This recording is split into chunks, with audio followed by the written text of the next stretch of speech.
Hello, everybody. We are back with Take Your Medicine. Huh, Billy? Can you say hello to all our friends?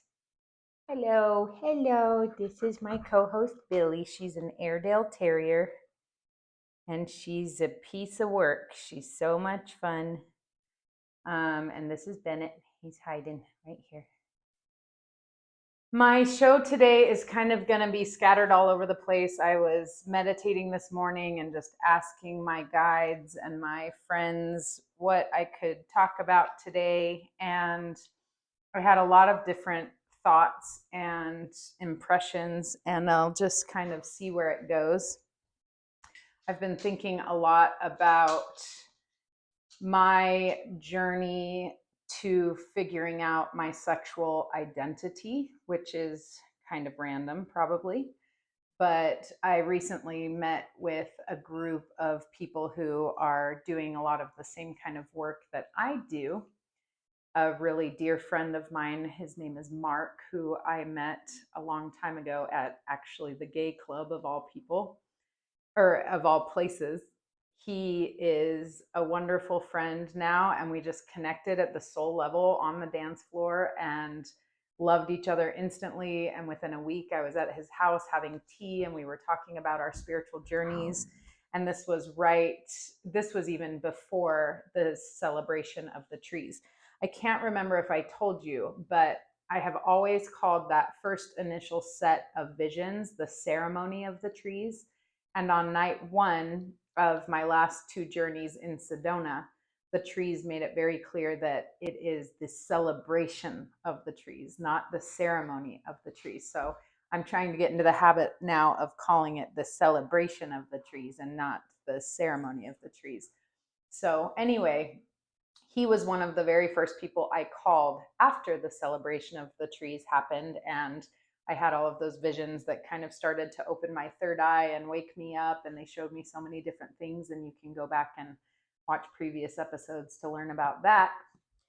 But he was in town. He lives in Canada.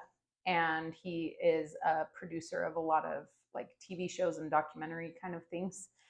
And so he was here doing some work and selling one of his houses here, and we got together, and he has a beautiful community of like-minded people that every time I get to see him and meet his people, I'm super grateful because I always meet some really incredible humans that are on the same or similar spiritual path.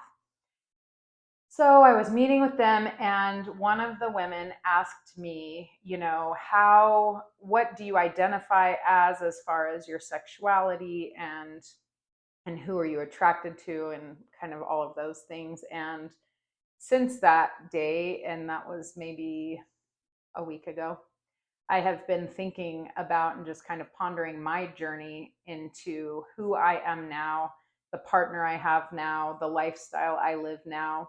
We have been on quite the adventure as I have struggled to figure out who I am and what I need in my life. And that is a result of a lot of suppression, both from society and religion, and also from just the way that I was raised. There was a lot of suppression and homophobia and resistance when it came to anything other than being heterosexual. So when I was a teenager, I started to have a lot of attraction toward girls, and that was something that I was totally not okay with and would not allow myself to explore. This is probably TMI, but masturbation is completely not allowed in the Mormon religion. And I literally did not do that until after my first divorce for the first time in my entire life. So I was very stunted in my sexual, emotional development and growth because I was so uncomfortable with myself, so uncomfortable with my body, so uncomfortable with the attractions that I had. And I was not able to admit to myself even that I was even attracted to girls until I was already with AJ. And so, of course, that has caused a lot of ups and downs in our relationships and a lot of opportunity for growth and working through things and figuring things out. So there was a time where I thought I was only a lesbian and that girls were all I was interested in, and that is all I could ever be attracted to. And I have been in love with two girls, two, I wouldn't call them girls, women, beautiful, wonderful women. And those experiences I still treasure and I'm very grateful for. I learned a lot from those experiences. I grew a lot and it taught me a lot about myself. And so basically, through all of this journey, and I will not go into the nitty gritty details of everything I've been through and everything AJ's had to go through to, love me and accept me as I am. I find myself identifying, and answering this woman's question a week ago. I find myself identifying as something that I've made up, and I call it a soul sexual. I'm a soul sexual.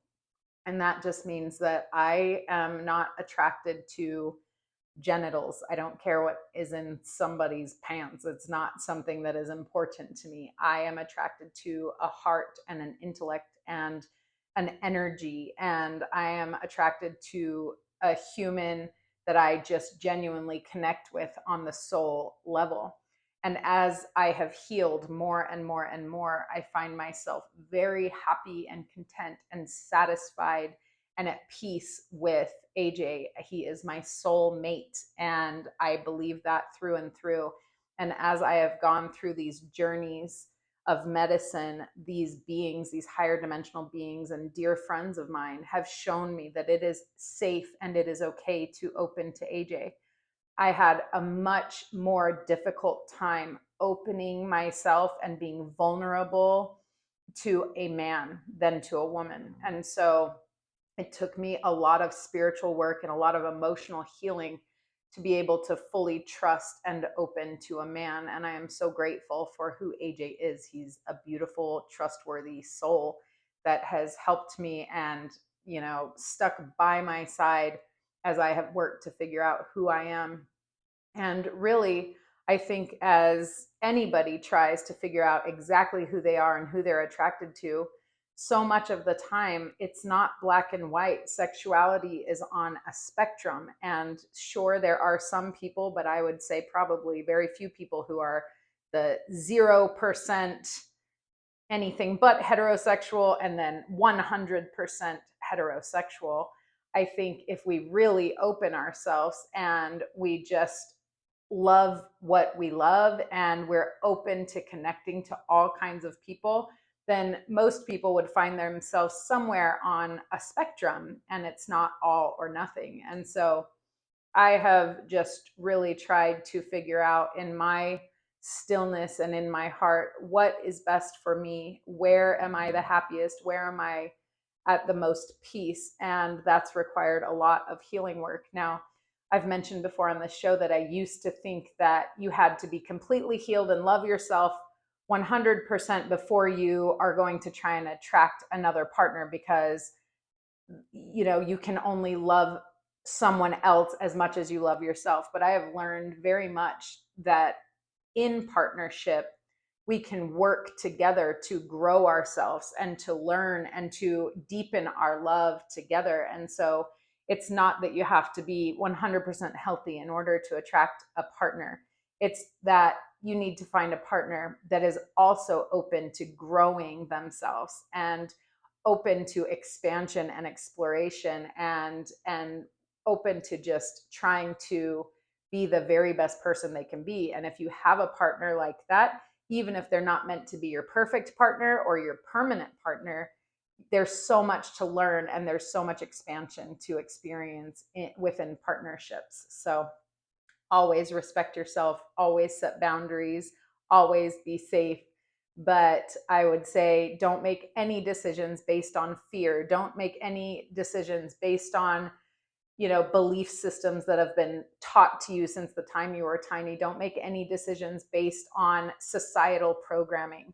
Get still with yourself and ask yourself what you really need, and follow your heart and follow your intuition. And I've been reading this book that I've read many times. It's called The Wisdom of the Shamans. And I love to just reread it, you know. And my son was in an appointment recently. And so I was just sitting out in the car waiting for him for an hour, and I was listening to that book. And he was talking about silent wisdom and getting in tune with silent wisdom. And if there's nothing else that the trees have taught me, it is about that silent wisdom. We, in order to connect with nature, we have to get very quiet and slow down. And in fact, those were the very first words that the trees ever spoke to me, is slow down and be quiet. And that was the best advice I could have ever received. It changed my entire life. And every day still, I try and take that advice and slow down and figure out what I can cut out of my life to really be present and really be where I need and want to be in my life, instead of running around making myself busy so that society thinks I'm important or whatever it may be. And he was talking about how the dogs, certain certain breeds of dogs are now able to, I mean, they've always probably been able to, but doctors are now discovering that certain breeds of dogs are able to detect certain kinds of cancer. And that is so cool. And he was also talking about how in the 2004 tsunami in Thailand, how very few animals were killed in that tsunami, because why? They were in tune with silent intelligence. They were able to sense that there was something happening, and they were able to reach higher ground. And so we are an inseparably connected part of nature. We cannot disconnect.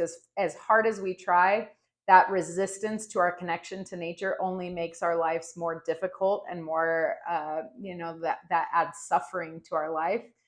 But if we can quiet ourselves and listen to the stillness and connect with nature, we can receive that same kind of intelligence that saved so many animals in that tsunami in 2004 in Thailand. So I would encourage you in your life to figure out where you can slow down and be quiet and tune into your heart, which has such an insanely beautiful amount of intelligence in it.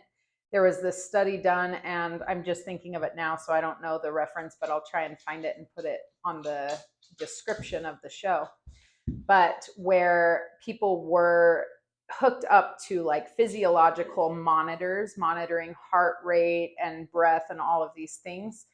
And they were placed in a room where they were seeing flashes of photography. And some of these pictures were extremely pleasant, like little bunnies and chicks and little children playing.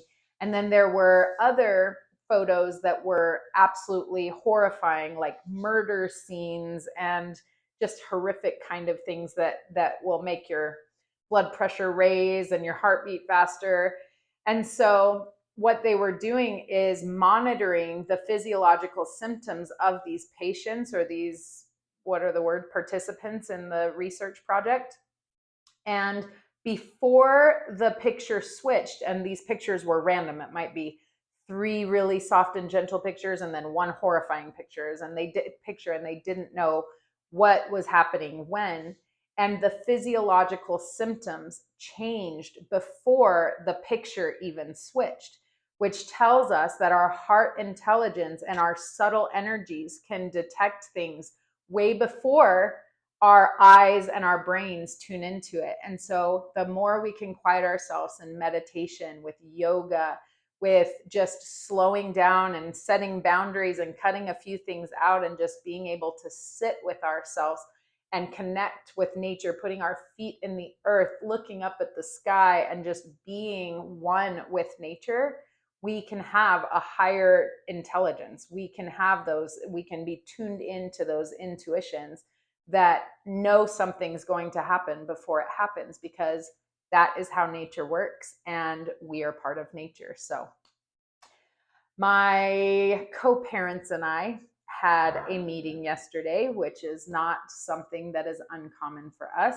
We have parenting meetings quite a bit, and we've had 3 in the last week because we've got a lot of teenagers and a lot going on. and we've had to just counsel with each other. And I'm so freaking grateful for my co-parents. They are awesome. And we're actually starting a podcast together called No Dysfunction Here. And we mean that very sarcastically.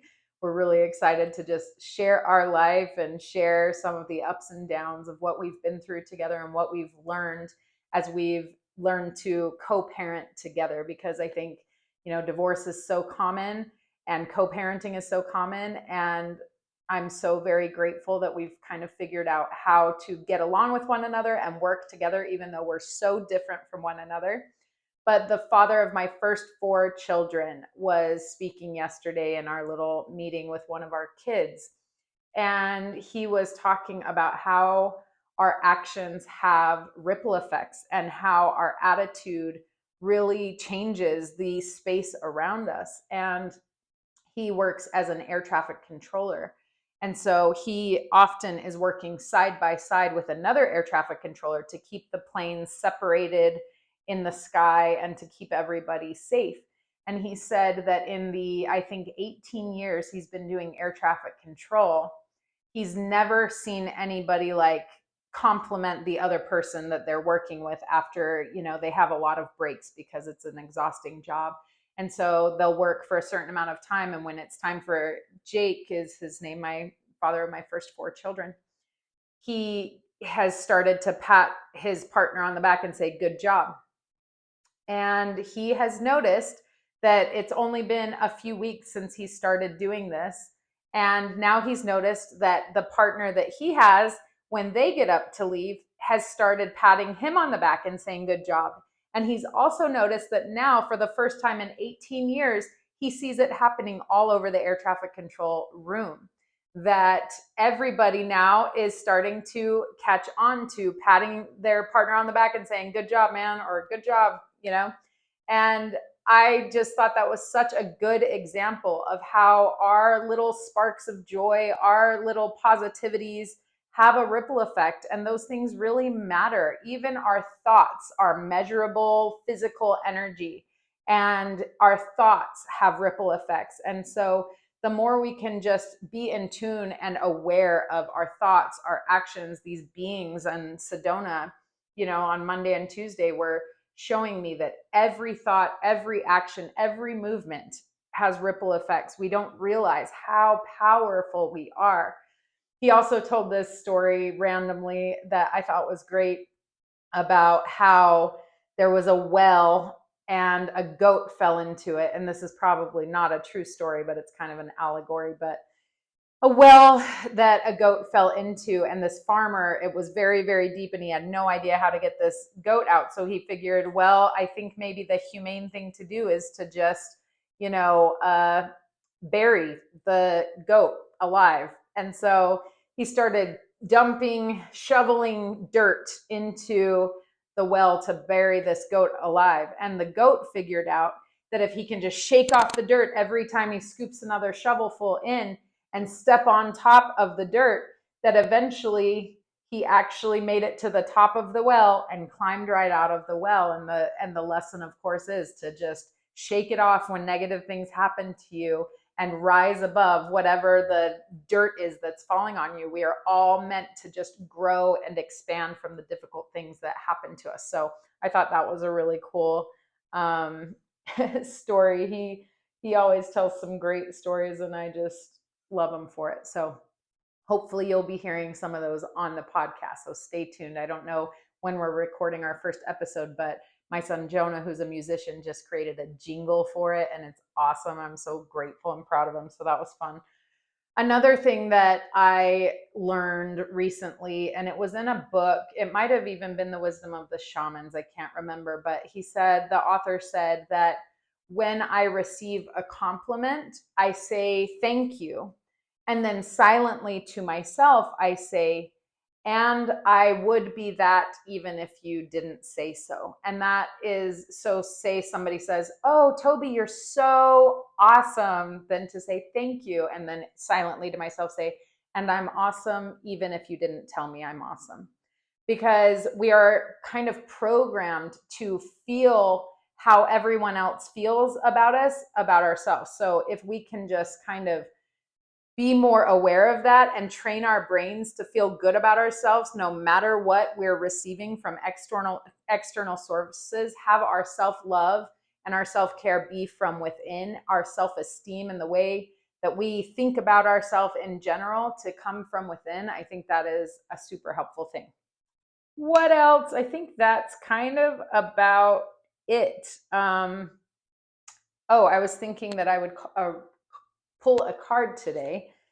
It just is one of those days where I felt like I do want to share, but I don't know exactly what I should share. And so I just showed up, and hopefully something I've said has been helpful. Thank you, cards. Thank you, cards. Let's see what wisdom we can pull from the animal kingdoms today. I appreciate these cards even more than ever after my last sessions in Sedona because of the wisdom I received from these collectives of animals. And I spoke about that in the last 2 episodes that I recorded. If you haven't seen them, I talked about my last 2 medicine journeys and how several animal collectives and plant collectives visited me and taught me so many things that were so beautiful. And I'm super duper grateful for that. And I have a new appreciation for just the purpose of each animal collective and what they have to offer us as healers and teachers. So let's see what we pull. Wow, a crocodile. And I actually have a pretty cool story about a crocodile, actually. Let's see. First, I'll start looking up the crocodile because sometimes it takes a while to find. But nope, I found it. Crocodile. Resting, submerging, collecting energy, and cooling off. That might be really great for summer. I think it's supposed to be 112 in Phoenix today. The crocodile reminds us to step back from the external world and turn inward. Now is not the time for decisions, action, or discussion. The crocodile's mantra is wait. This doesn't mean lying around hoping life's challenges will disappear. The crocodile is much smarter than that. It means intentionally withdrawing, gathering our awareness, observing, and building energy. Fill up the vital reserves so your next move comes from a place of wisdom and power. When in balance, a crocodile is wise, patient, and a silent powerhouse. So that is wonderful and beautiful, and it goes right in line with what we've been talking about. Let's figure out how to pull back a little bit from the external world and go inward and figure out what we really need and kind of get our reserve of energy and confidence and strength from within. And that will help us so much as we do have to venture out into the world and navigate this very complicated existence. And my little crocodile story is that when we were in Costa Rica last year, we were swimming in the ocean, and the ocean has some like rivers that run from the mountains into the ocean in Costa Rica where we were. And all of a sudden, all of the locals just scattered and nobody else was in the water. And it took us a minute to even realize that everyone was leaving the water really fast. And 2 local girls grabbed my son, Anthony, who was 10 at the time, grabbed his arm and yanked him out of the water. And I got out of the water too. When I saw that, I was like, what is going on? And sure enough, there was a crocodile in the water at the beach there in Jaco, Costa Rica. And then within a couple of minutes, this white pickup truck came running down the beach. And what looked like a 15 or 16-year-old boy jumped out of the back of the truck without hesitation, grabbed the crocodile by the mouth.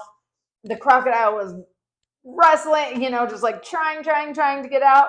And he tied a rope around the crocodile's mouth and put it in a cloth bag and put it in the back of the truck, and they were off. It was like they've done this a million times. And I was just like, what just happened? But that crocodile was extremely close to my 10-year-old son. And I'm so grateful he was fine and okay. But Wow, what an experience. I never thought I would see a crocodile in the ocean. So, anyway, thank you, crocodiles, for all you have to teach us. I love that. And I hope you have a wonderful morning, afternoon, evening, whenever you're watching this. I send you all my love, and I will see you next time. Namaste.